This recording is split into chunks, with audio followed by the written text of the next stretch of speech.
Now stay tuned for CBS News. This is the CBS Evening News. Dan Rattle reporting. Good evening. It is one of the century's worst maritime disasters. In a sea channel south of Manila, at least 1,500 people, and probably many more than that, have drowned. The victims were headed for Christmas reunions when their packed ferry collided last night with an oil tanker, burst into flames, and sank. Richard Wagner reports from shocked Manila. At first light, there was nothing to see, no one to save. It was as if the Doña Paz and the Victor had passed in the night instead of steaming into each other with an appalling loss of life. Later, there was an oil slick, nothing more. No floating Christmas presents, no trace of the victims. Ashore, only 26 survivors, battered and burned, just thankful to be alive. I was awakened by the collision, and the next thing I knew, there were explosions all around. And then I shouted to everybody, "Jump, jump, the ship is on fire." Other survivors told of screaming at friends and relatives in efforts to save lives, to no avail. The collision took place in a deadly channel where at least 2 fatal accidents have happened before.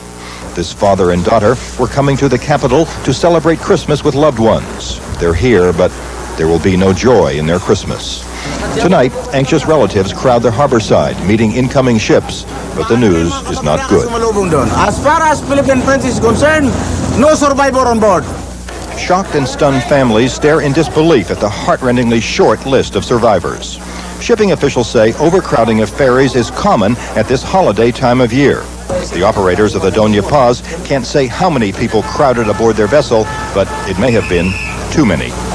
We don't have any basis for any estimate. Jack Lee put his wife and 3 children aboard the Doña Paz yesterday. He thinks the ship was loaded to twice its capacity. I estimate, I think it is more or less 3,000 passengers. Jack Lee's family is among the missing and presumed dead.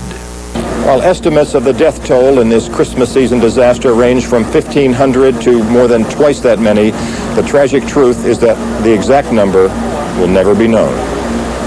Richard Wagner, CBS News, Manila.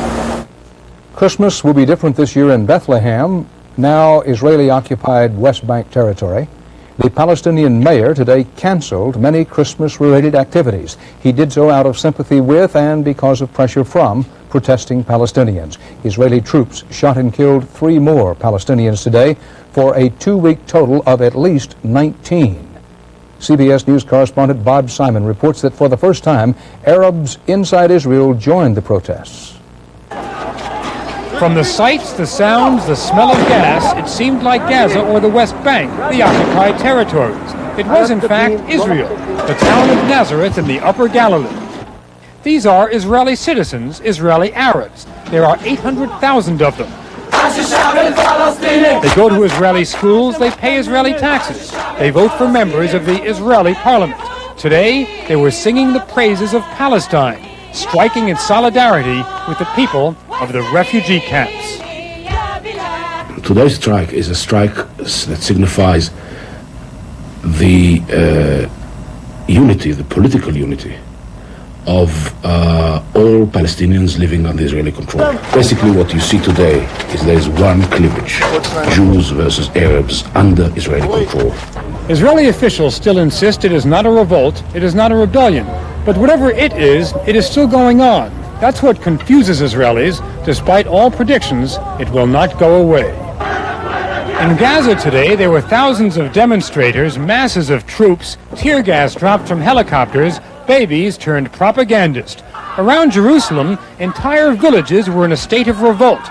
It looked like house-to-house combat at times. People tore down stone walls for ammunition before they disappeared in clouds of gas. Palestinians here were angered by what they saw as an act of provocation last week when Cabinet Minister Ariel Sharon made a public display of moving into a house in the Muslim quarter of the city. This outraged even the most moderate Palestinian leaders. He acted like an emperor, like a conquering emperor. The army said tonight it will toughen its policy on the West Bank and Gaza. Starting tomorrow, a military spokesman said, the army will reinforce its troops and act with more determination. Bob Simon, CBS News, on the West Bank. In Washington, President Reagan and his administration apparently are limiting their criticism, if any, of Israeli tactics to quiet diplomacy, as we hear from Eric Engberg. Pictures like these, flashed to television audiences around the world, have generated a stream of angry reaction to Israel's hardline stance in Gaza. The decision to use deadly force against civilian demonstrators has brought vocal condemnations from several countries and at the same time put more subtle strains on America's relationship with Israel. It has on its hand a rebellious population, and the Americans who underwrite Israel look at this with great embarrassment and acknowledge that there isn't much they could do. As the violence escalated, the U.S. carefully avoided open criticism of the Israelis, but exerted quiet pressure to stop the shooting. We have been in touch with the highest levels of the Israeli government, and they assure us that they are doing everything possible to avoid further casualties. Experts generally blame the outbreak on the sense of desperation that has consumed Palestinians as peace efforts stalled. But Israel's policies are also likely to face renewed scrutiny. It's clearly going to increase some pressures within the United States to in turn increase pressures on the Israelis not to exercise the iron fist in dealing with this.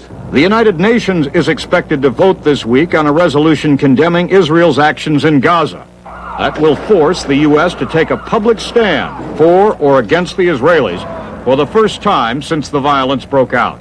U.S. officials, noting they can influence but not direct the Israelis, admit that there is little that they can do beyond hope that the occupation troops contain the violence without resorting to shooting unarmed civilians.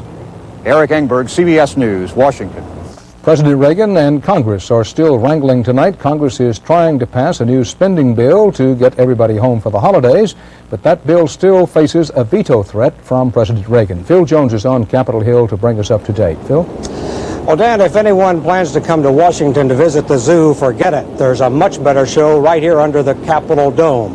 Frustrated politicians are about ready to hang from the rafters tonight.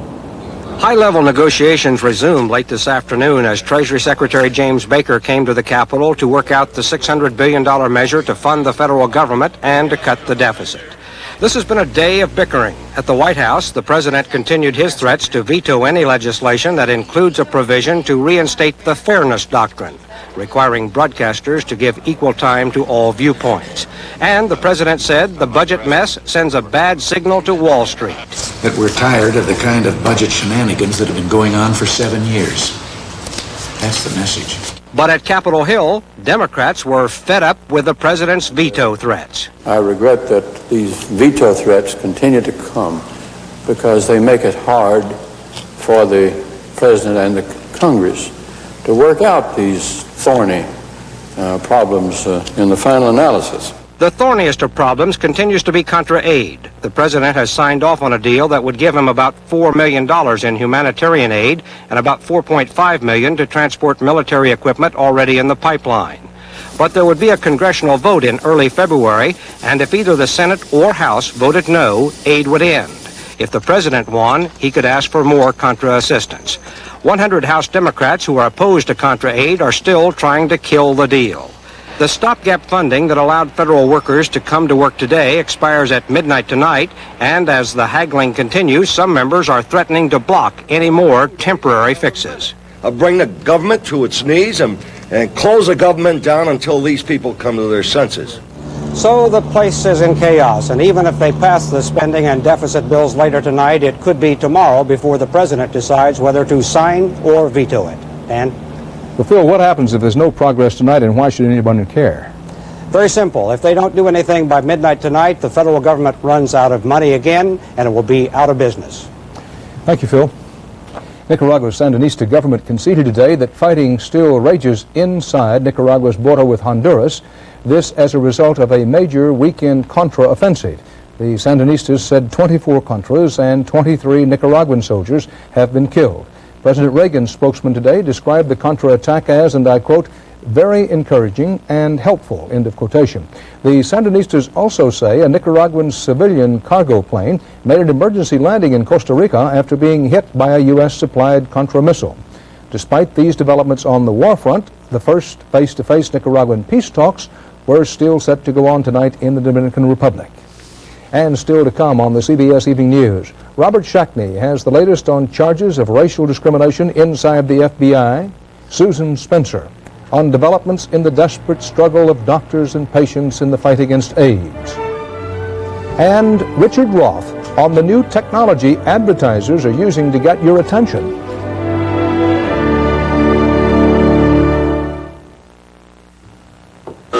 American Family, the only sweepstakes that's made its winners millionaires 5 years running.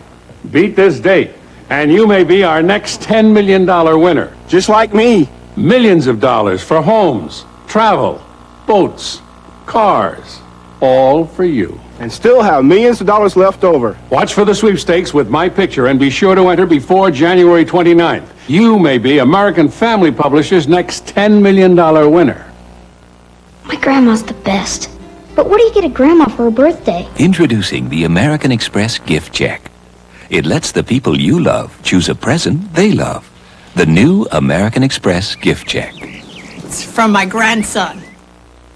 Over the years, a flashlight goes through a lot of batteries. But the rechargeable flashlight from First Alert never needs batteries, and it's always ready to shine. Get the rechargeable flashlight from First Alert and quit throwing your money down the tube. All this great food. It's for the party. And a fresh box of Arm & Hammer baking soda keeps everything fresh. Another box in the freezer. Keeps ice cream from tasting funny. Save some for the guests. And the calendar reminds us to change the box every 3 months. We'll use the old box to freshen the drain.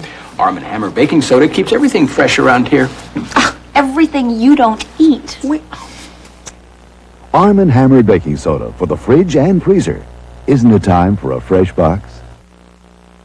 The U.S. Navy issued new orders today in response to criticism of the way it treats its 54,000 women. These orders forbid sexual harassment and provide new opportunities for women. Women now will be allowed to serve on ammunition ships and some other vessels and aircraft, but still not on combat ships and combat planes. Recent military and civilian studies have found some sexual bias and harassment in all of the armed services. For another branch of the government, there are accusations of racial bias. Robert Shackney has been looking into these accusations against the FBI. FBI Special Agent Donald Rochon thought he was prepared for anything. Spies, drug dealers, the mob. But he was not prepared for the racial harassment he found within the ranks of the FBI. What happened was a major civil rights violation, far more egregious than I've seen members of the Ku Klux Klan charged with. It began in the Omaha field office with harassing phone calls and racial insults. In Chicago, it escalated into obscene threats by mail, like this one depicting him as a black devil at the center of a bullseye. They were threatening to kill me. Threatening to kill you? Right. I got a letter threatening to dismember my genitals, threats to rape my wife. Rochon, a lawyer, filed his first complaints within the FBI system, accusing his fellow agents by name. That's the rule. What happened to them and what happened to you? Well, nothing happened to them at all. And what happened to you? I was given a letter of censure. The wrongdoers here were patted on the back and many of them got promoted, whereas the person who was the victim was punished. Denied a transfer and later demoted, Rochon broke ranks, went outside the FBI to appeal. He took his case to the Equal Employment Opportunity Commission and the Justice Department. Both ruled in his favor, concluding that the FBI condoned unlawful discrimination and harassment and had retaliated against Rochon for opposing racial harassment. Despite the ruling, the FBI still hasn't fully cleared Rochon's record, and his lawyers accuse the Justice Department Civil Rights Division of helping the FBI engineer a cover-up by delaying a criminal investigation of Rochon's charges for well over a year. 2 congressional committees are now investigating. I'm very troubled with the Rochon case, very, very troubled, and what it means, and whether or not it's a tip of the iceberg, an ugly iceberg, we're going to find out. It's not the only charge of racism in the FBI. Another black agent is also suing. Hispanic agents have filed a class action discrimination lawsuit, and privately many agents complain of racial tension. The FBI had no comment on Roshan's charges, except to say it is treating them seriously and conducting a high-priority investigation. Roshan says he will not leave the FBI. That would be giving in to racism. And he'll press his lawsuit to make the FBI obey the very laws it's supposed to enforce. Robert Shackney, CBS News, Washington. 3 Soviet cosmonauts soared into space today to replace the crew on an orbiting space station. The Soyuz spacecraft was launched from a base in Soviet Central Asia. It's expected to dock Wednesday with the Mir space station, and the 2 crew members now aboard the Mir will then return to Earth. One of them has been up there since February, setting a world record for the longest time in space.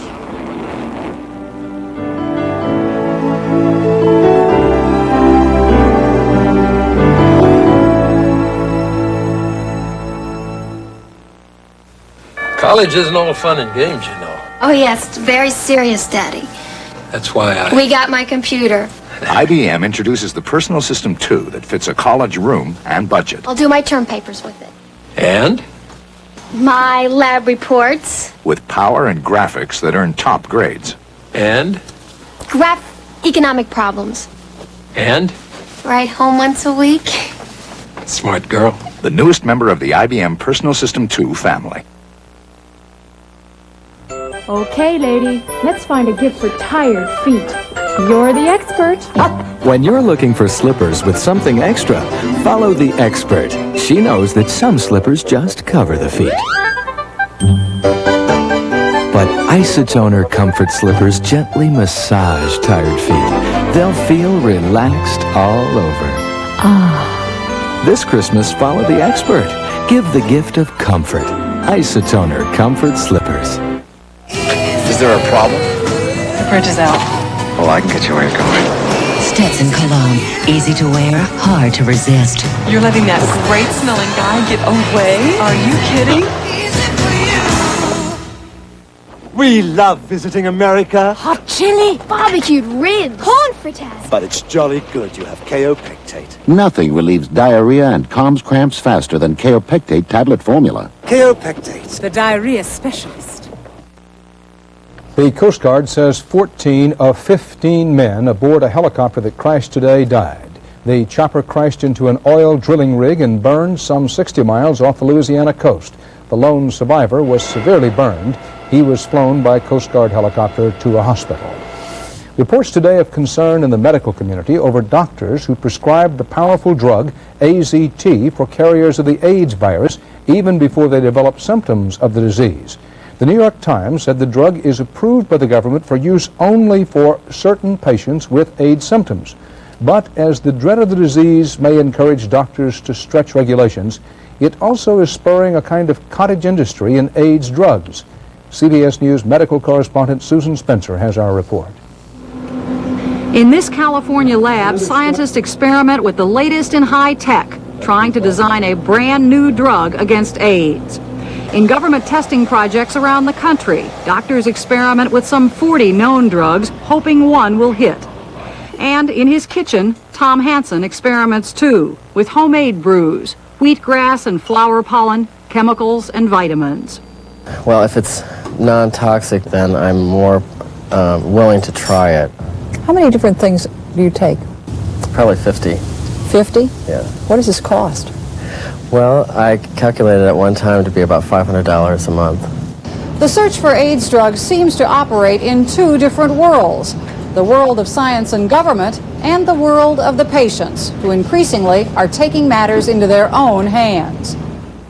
Scornful of government's pace, a group of New York patients and their doctors have banded together to do their own testing of drugs, reported or even rumored effective. California now allows AIDS drugs to be tested and used in California without federal approval. In both cases, the laboratory is the neighborhood, and the vast pool of people either unwilling or unable to get involved in government trials, but desperate to do something. The FDA is dragging its feet, and in the meantime, a lot of people are dying. When the National Institutes of Health say that they're enrolling 1,800 new people, say, by the end of the year, that's true, but the vast majority of those are being treated with one drug, the EZT, and that perhaps other drugs can be tested quicker. We see ourselves as a creative, alternate way of doing research leading toward the same end. But many doctors worry about the quality of grassroots research and feel that ad hoc testing may in the end only complicate the search for new drugs and could even be dangerous. When we hear about drugs that could perhaps be beneficial, it's important, again, to try them in a carefully controlled fashion. Enter a government project that could speed up the time-consuming search.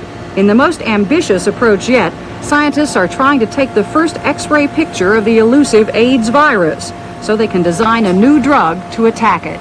It will knock out one molecule upon which the virus depends for its livelihood, and the drug molecule will jam it. Results from this experiment are still at least a year away. In the meantime, patients chase rumors of hope. New York distributors of AL-721, a food supplement made from eggs, can't stock it fast enough. As soon as we made it available, people came to us in droves. We've literally distributed close to 10 tons. They know there is often little evidence supporting what they do. They know the warnings, but these people are fighting a battle that leaves little time for the scientific method. Do what I'm doing, and you know, I'm surviving. I'm doing very well. I'm not going to let this get me. Susan Spencer, CBS News, Washington. In Gardnerville, Nevada today, paramedic Don Strangle drove into a canal, smashed out a car window, and retrieved a 19-month-old boy who'd been trapped underwater for 25 minutes. The boy, Stephen Edmonds, was hospitalized in critical condition but alive. And in Fargo, North Dakota, it was homecoming day for an 11-year-old boy doctors once called clinically dead. That was when he was pulled from a frozen river 2 weeks ago. Alvaro Garza was submerged 45 minutes before he was rescued. Alvaro will continue therapy for nerve damage to his hands and legs. Help me. I can't wait to get home and back to school. Merry Christmas, everybody. Alvaro Garza. A private health group called today for revamping the state and federal Medicaid program from top to bottom. As you know, that's a cooperative program. Ralph Nader's group said Medicaid is grossly inadequate for millions of low-income Americans, though it has improved access to health care for millions of others. Nader's group said the different states' programs range from reasonably good to terrible. It ranked Minnesota as the state with the best Medicaid system, Mississippi the worst.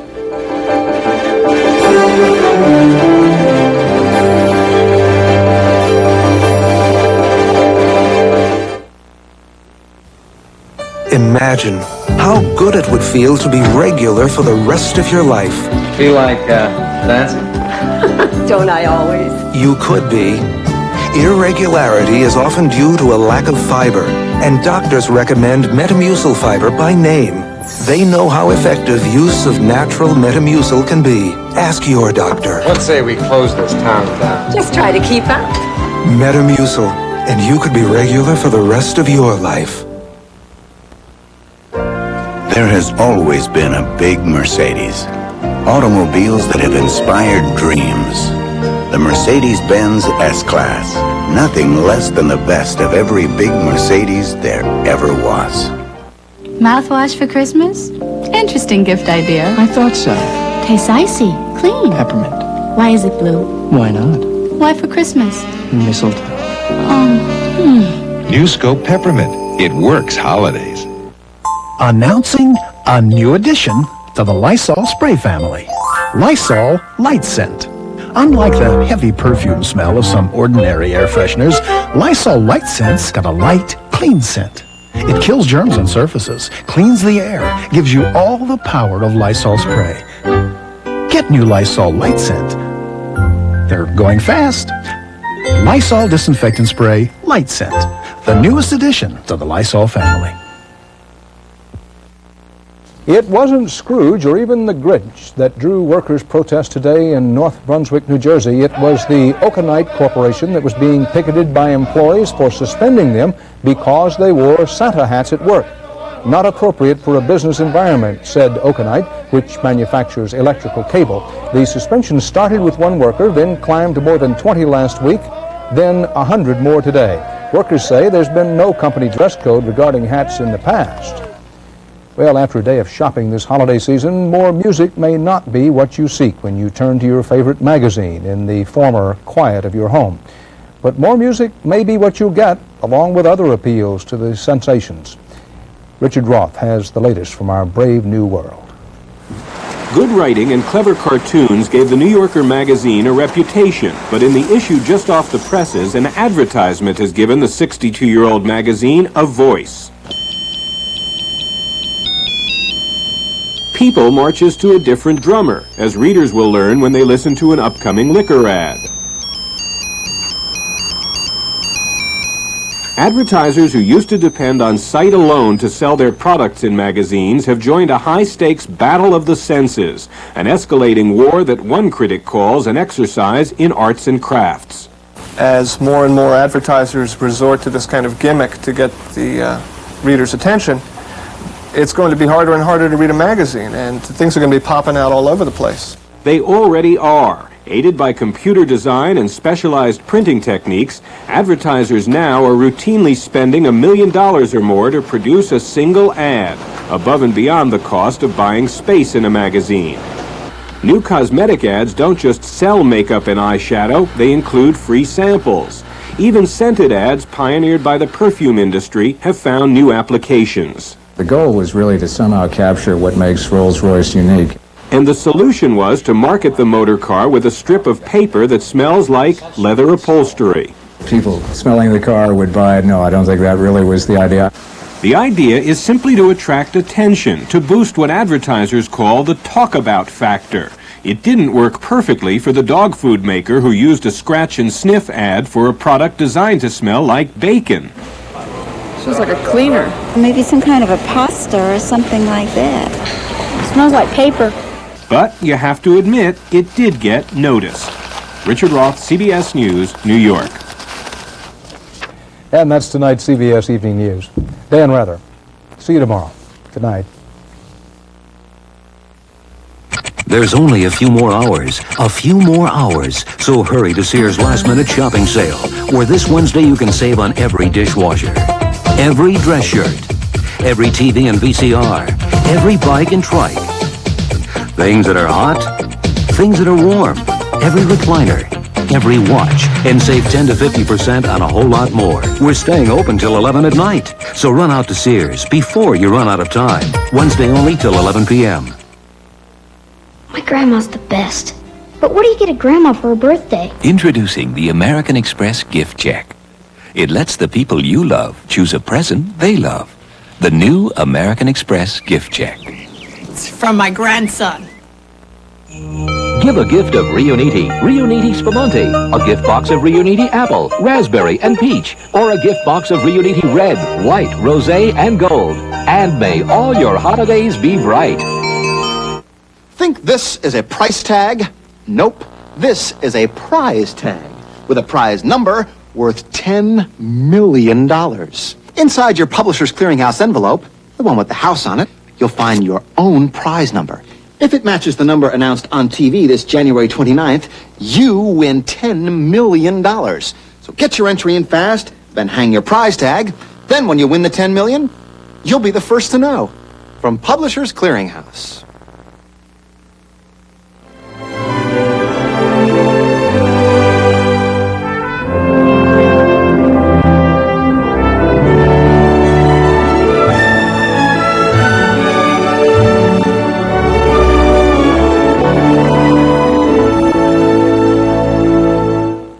This is CBS.